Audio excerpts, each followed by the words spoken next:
In this video, I want to talk about farming and how Diablo 3 is very much different than Diablo 2, in which the best way to get the highest quality content and gear was to kill bosses over and over again. In Diablo 3, Blizzard has changed how this operates quite a bit.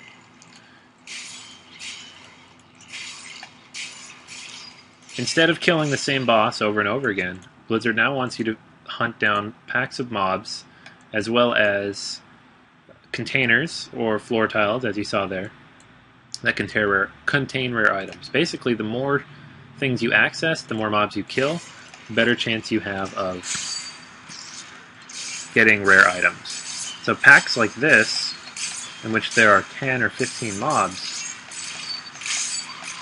are fantastic because they offer you the opportunity to land a whole bunch of good content. Whereas if you kill the same boss over and over again, maybe the first time you'll get a lot of good stuff, but the second and third time you'll just get the same average stuff that you might get from killing these same mobs here. And because these mobs are obviously a lot easier to kill, you stand to get a lot better content by killing volume rather than quality.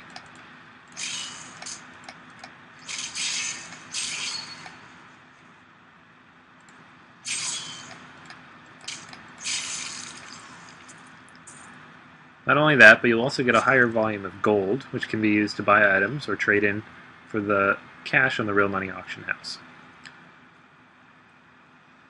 The reason this is important is because which character you choose to play as can greatly affect how much damage you can deal at once and how much gold and treasure you will get from the enemies you kill at any given time. The Barbarian, for example, is considered one of the best characters for farming because of how quickly he can kill mobs, his general survivability, and the fact that he has special abilities that allow him to gain more gold and more treasure per kill. Even at this early level, this character is only a level 6,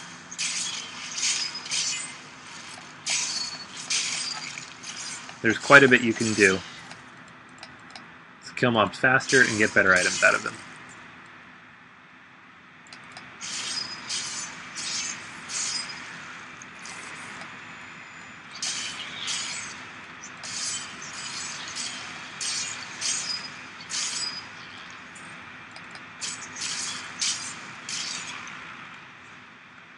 Dungeon-like spaces such as this, the crypt in Act 1, offer an opportunity for you to find a number of containers and rare items that will contain various new things that you can take. You should make sure to kill all named mobs as soon as you see them, such as this guy, Fausto Thrall of Asmodean.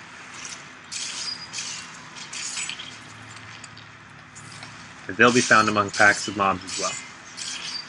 And if you find weapon racks, barrels, corpses, or anything else that you can click on, there's a good chance you'll get something by clicking on it. I highly recommend that you are very careful in everything you click on and don't skip anything because you never know what you're going to miss. Bosses are no longer the core of the game when you're farming. Blizzard wants you to experience the entire game in its entirety.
One of the interesting things about how dungeons work now is that while everything is still random, there is a certain rhyme or reason to how they come at you. Smaller packs will be found in almost every corridor, but in between those corridors you might find larger packs of mobs, which will offer better rewards for the kills you get. This, for example, is a relatively small pack, and the treasure you get at the end is very limited. Let's see if we can find a slightly larger one to illustrate my point.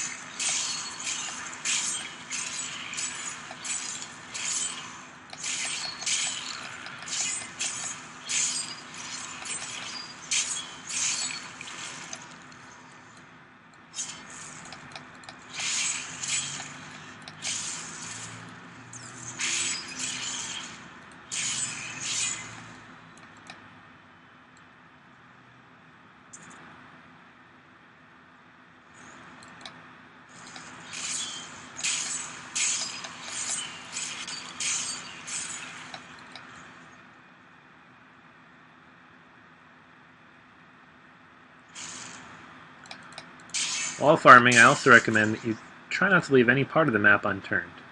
While it's tempting just to skip through a quick part if you know where the end is, and where the boss is to be found, you might miss a lot of good treasure.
While that was technically an event, you could see that the Barbarian was able to handle all those mobs quite easily,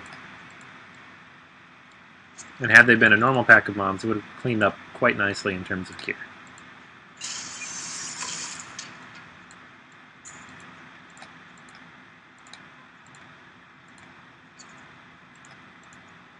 While this early of a level, it's hard to show you exactly how much you can gain by farming.